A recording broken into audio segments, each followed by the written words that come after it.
Good morning, Ramley and other family. How's it going today?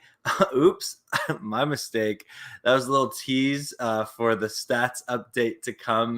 We'll get shortly to that. But I just want to say I'm so happy to be alive today. I hope you're doing well. Thanks for tuning in, whether you're watching with me live here right now, or if you're tuning into Rams Breakfast Club on the replay. Thank you so much. Please smash that thumbs up. It really helps me out and just encourages this channel to grow. And we had a great live stream yesterday. Looking forward to the week ahead. And I think we're gonna put up a good game against the Texans. We're gonna talk about this Rams-Lions game and the concerns from it, and just the game in general. We're gonna get into all of that, but before we do, of course, we got to play our standard Rams Breakfast Club intro. Wake up, wipe your eyes and set your alarm clocks to PO time. It's time to get your morning started up. And tune into the Rams Breakfast Club.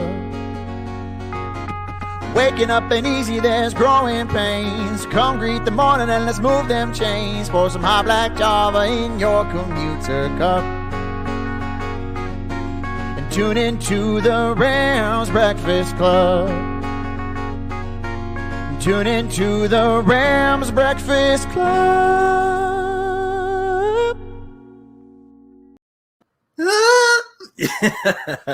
Shout out to my friend Jeremy who made that awesome theme song for the Rams Breakfast Club. And a couple of shout outs. Hello, Rams House. How are you? Well, good morning. And we got TTV Trash Keys. Good morning. Yeah, it was a weird game. North Dallas 40 in the house. Rams will play in Detroit next year. Okay, cool. Yes, happy Victory Monday. Mwah, it tastes so good. So good. Yes, I am not going to the Texans game. I wanted to, but unfortunately, travel regulations from Canada to the States are just too much of a headache right now. So I don't think I'm going to get to go to a game this year, sadly. But that's cool. I am going to start off with my 5 takeaways to this game, and then we will get into the Kurt Warner versus Matthew Stafford versus Jared Goff graphic. And here we go. So my 5 takeaways are pretty straightforward. I think that a lot of people would agree that it was a weird game. I think a lot of Rams fans were hoping for this, trashing of the Lions, holding them under 10 points, and we score over 30 and beyond.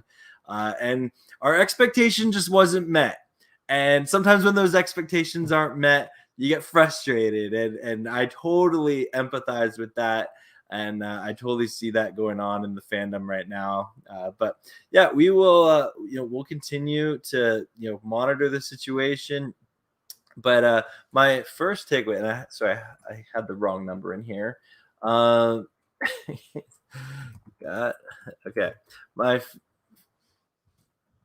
Sorry, there was a spelling mistake in my first takeaway. I just had to fix it there. Okay. My first takeaway is McVay's got some film to watch. Now, he does that every week. We know that. But the reality is our special teams unit used to be heralded as the best in the league for many years, even back in the Jeff Fisher era to early Sean McVay with Coach John Fossil at the helm. Our special teams was a weapon for us, right? Johnny Hecker was a weapon. He was the best punter in football. We had fakes, like teams were uneasy against us. Our special teams was robotic yesterday. And, we'll talk a little bit more about that, but I don't want to, in the first takeaway, also on defense, we definitely got some film to watch. But also on offense, I want to just, come at this is the reality is the Lions were getting pressure on Stafford. They sacked him once, and thankfully there was no interception or fumble, and Stafford still had a great game statistically, and the Rams still won. But I am worried if this game will kind of serve as a blueprint for other teams. And I'll share this with you guys. I found this really interesting, and I'll finish off this takeaway with this. If you go to the stats from the game, the team stats, if you look at this is something that just concerns me. So the Rams had 6 less plays than the Lions, and they had the same amount of drives. Both teams had 9 drives on the game, and the Lions, we gave up 415 yards to the Lions, only gaining 374 ourselves. Now we scored more, thankfully, and the Lions, converted 2 fourth downs. The Rams didn't convert one. So this here, third down efficiency, you can tell is really telling. The Rams were just more efficient on third down, so that's encouraging to see. But I really, the thing that concerns me the most here is the Lions running a similar number of plays, but they had the same amount of drives, and that's a significant number of yards, 415, as opposed to the 374. And now that's definitely because the Lions were playing from behind, and so I respect that, but that definitely concerns. Number 2 takeaway from the game is the defense struggling to get off the field and generate a pass rush yesterday. I think that there's kind of this little divide right now of like, our defense actually not that bad, and it's not. Is it Super Bowl caliber like it was last year? This is the question. And I think we still have the talent. I'm not so pessimistic on this defense that we can't turn it around. It's still early in the season. But this defense does need to get hot. And shout out, of course, to our defense's stars and Aaron Donald and Jalen Ramsey and Jordan Fuller and Leonard Floyd.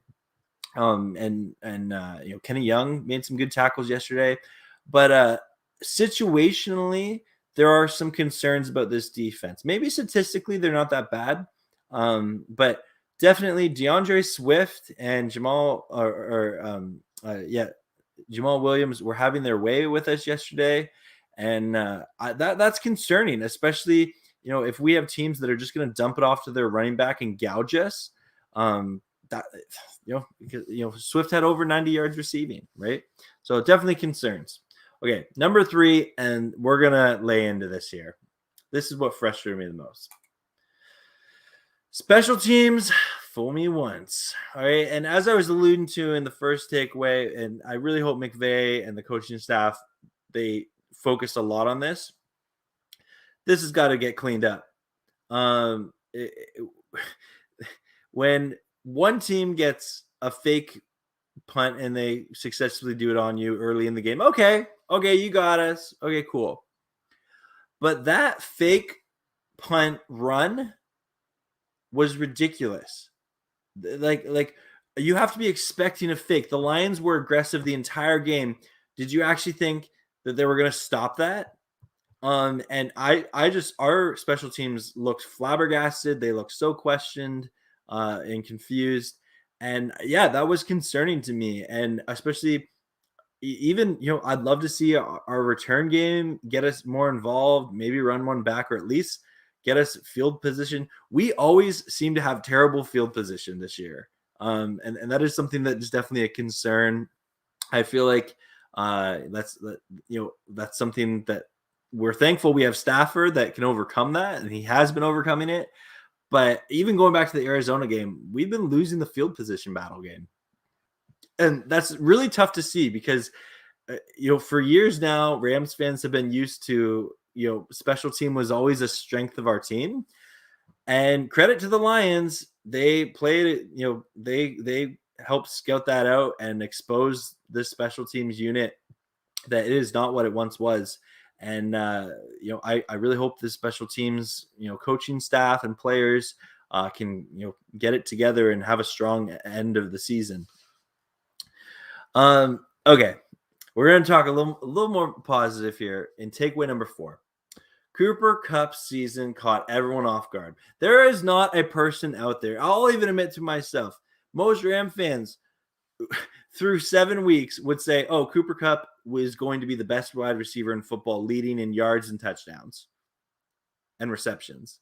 No one saw that coming. And it's really exciting. I thought in the offseason that Robert Woods was really going to take on this role and really take off. I guess, Cooper Kupp is the beneficiary of that. And he's playing phenomenal. I'm really excited to see him the rest of the season. He is on pace for a record-breaking season for a wide receiver, and definitely something to continue to monitor. I'm so happy that we have Cooper Kupp on our team. And it's a fun time to have a superstar. He was always kind of an underrated player. We always say that. But no one's underrating Cooper Kupp right now. That's for sure. When he's out there winning people fantasy games and he's out there leading the league in all statistical categories for receivers. So it's been really cool. And my number 5 takeaway is, wow, Jalen Ramsey, big star making a big play. The reality is we could have lost that game. The Lions played a good game. They caught the Rams off guard on special teams and a couple of other circumstances. And Jalen Ramsey made a big play when we needed it. And that interception, definitely an assist by Donald getting pressure on Goff. But that was a big play that sealed the game. And really, that's the moment the game ended, was on that. And the Rams were able to go and get the field goal, get the 2-score lead. Lions got the ball back with minimal time left. So it was, such an important play of the game. But let me know in the comments below, what are your takeaways from this game? I want to hear from you, and really excited to continue this season. Please like, comment, and subscribe, all that jazz. Let's get into some shout outs here. So we got lots of comments from North Dallas 40. I'm not going to go through all the comments on the Rams Breakfast Club, but I do see them. Yeah, if we had Goff, maybe. Yeah, you never know. Stafford has for sure won us games with pass protection alone, to say. Yep, absolutely. I know there's lots of things here. We'd like to see Deshaun Watson. Will we make a trade for defensive help? I don't know. That's a really good question. Hey, if there's more games like that, I agree. We can't keep getting beat on special teams. No way. I'm open to interpretation. We'll see. But yeah, I really am excited for this team still. I'm a believer. I do believe this game had a lot of off the field distractions. I don't know how much that actually impacts players and coaches, but the reality is it impacts fans because we eat that stuff up. And so it's nice that we can move on from this. I believe the breakup's over. We're moving on. Whether we play the Lions again in the future or not, this game was kind of the one that, if anyone's been through a breakup, the first time you see a person after a breakup, it's always kind of awkward. So, we're moving on from that. So I know a lot of you here, and I will cut this away to a standalone video, but a lot of you like to know how this is going. So we are comparing the 2001 Kurt Warner passing season to the 2018 Jared Goff passing season and the 2021 Matt Stafford passing season. And they're really interesting numbers to look at. So I'm going to first show you the graphic. So these are the stats after week 6. All right. And I brought them up on screen here. And as you can see, some similarities. Stafford leading in touchdowns. The interceptions are similar. Stafford has 1 loss on the year. But it's really interesting if you jump to week 7. So after 7 weeks, and let me take my ticker down so that I want you all to be able to see this here. If you go to week 7, these are the updated stats so Stafford is leading ever so slightly by like 8 yards.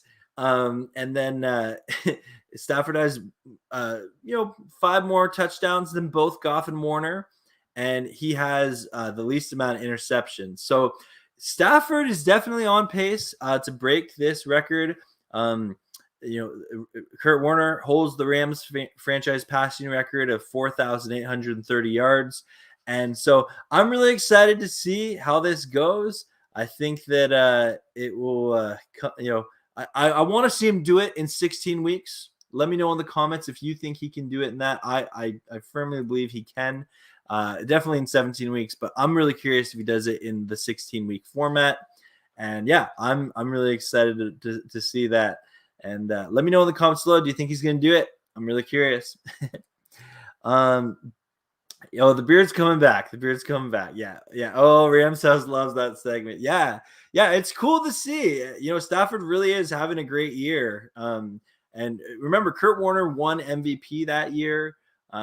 Jared Goff didn't win MVP, but he definitely had that's the best year of his career in 2018. And people forget, like, Jared Goff had Todd Gurley that year. And, back in 2001, Kurt Warner had Marshall Faulk, Isaac Bruce, Torrey Holt, Orlando Pace, protecting him. And so, here we are, 2021, Matt Stafford, Cooper Kupp, Robert Woods, Deshaun Jackson. They're all swinging out there. Darrell Henderson in the backfield doing his thing. And I'll be interested to see if, Warner gets to keep this record. I'm hoping that he doesn't. I love that Stafford sideway pass. Yeah, it's cool when he does that. It looks he does a dart. That's for sure. I'm so glad Ramsey got a birthday interception. Yeah, me too. Absolutely, me too. Sometimes I want to do on the Rams Breakfast Club. When I get the chance to do these live, I really like to do this.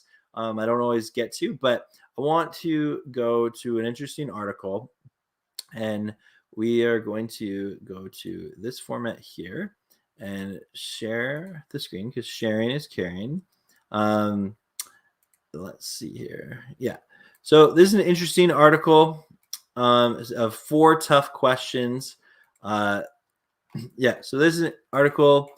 I'll scroll up to the top here. We won't read the whole thing. Don't worry. I just want to highlight it. So tough questions facing the Rams following the struggles against the Lions. So by Kenneth Arthur on Turf Showtimes. And there was lots of Rams news today, but this is an article I really enjoyed reading.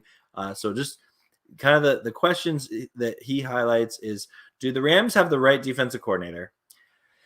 And it's tough when you go from the number 1 defense and anyone to follow up Brandon Staley's season last year was going to have a hard time, but there are definitely concerns. The Lions gaining their second most yard total of the season. But so definitely a question to be asking, and we'll continue to monitor the situation, and it's absolutely okay to critique him. Okay. I feel like we have to defend the emotions of our coaches and players, and by no means we don't want to be trolls and attack their character or anything like that. Raheem Morris is a great guy. But you can absolutely critique, this run defense, and maybe there is a scheme flaw. I mean, he has 2 of the greatest defensive players in Aaron Donald and Jalen Ramsey. Leonard Floyd is no smuck. He has talent there, and there is definitely concerns that it's not a player problem, that it is a scheme and defensive coordinator problem. So Sosa of the Locked On Rams podcast, he tweeted out, he said that 3rd and 11 draw and converts. Yeah, that was so frustrating yesterday when that happened. Oh my. And then the next question they talk about is, what led to getting faked so often on special team? Yeah, that's not something we want to see. Pat McAfee tweeting out Lions special teams coach burying the Rams coaches. Yeah, the special teams room, they have got to be so frustrated with that performance yesterday. And we'll continue to monitor that situation as well. So that's concerning because you have our special teams coordinator and our defensive coordinator that are being criticized right now. And I'm sure Lions fans love the fakes. Anyway, was this really what Deshaun Jackson was given over $4 million to do? This is a question I do want to talk about because you felt like, Deshaun Jackson had the one game and he's had a couple of, productive, catches, I guess. But we are paying him over $4 million. And so for a 34-year-old wide receiver, and, Cooper Kupp's doing his thing and we want to get Robert Woods involved. But like, I'm just concerned about the amount of attention that Deshaun Jackson actually gets. And he's, maybe not quite the deep threat he used to be. But again, we want to keep him healthy. And I don't think he's going to be involved every single game. But it would be nice to see him more involved here and there. And yeah, we haven't seen Tutu at all, so which has been kind of frustrating as our second round pick. Yeah, Cameron DeSilva tweets out, "Is Deshaun Jackson was back to receive that punt? Interesting enough, no Tutu." Yeah, that's some concerns. Final question is, when is a realistic date to expect Bryson Hopkins to be ready? Yeah, so with Johnny Mundt, placed on IR. We have Bryson Hopkins coming in to be the second tight end. Or maybe that'd be Jacob Harris. But instead, the Rams called up Kendall Blankton from the practice squad. And so I'm concerned that Hopkins maybe has some injury histories that we're not aware of as well. So something to monitor for the Rams situation for sure is our tight end room. But I'll stop sharing there. But thank you so much. We'll shout out here. Gave a like to the video. Thank you so much, David. I encourage everyone who's watching on the replay or watching live, please do that. I really want Deshaun Jackson to actually return. But yeah, that'd be cool. Yeah. Top 5 NFL teams. It's tough, SM, but I'll put. I'm a homer, and I'll still put the Rams there. The Cardinals are obviously there. I'd put the Cowboys there. I'd probably put Green Bay in there, and it's tough. There's some other really good. I'd probably still, yeah. I if you ask me an hour from now, I might change my mind, but I'd probably give it to the Bucks. However, there are some teams that are hot right now. You look at like the Tennessee Titans; they're hot right now. I mean, after losing to the Jets, they must have really pulled their act together, and they just put a beat down on the Chiefs. So, yeah, how about them Titans, says North Dallas 40. Yeah, so we'll see. We will see. Yeah, Thursday night, Arizona and Green Bay. Hopefully, I would love to see. That's a big matchup Ram fans will need to be watching for sure. Is Tutu a bust? Not yet. Not ready to declare that yet.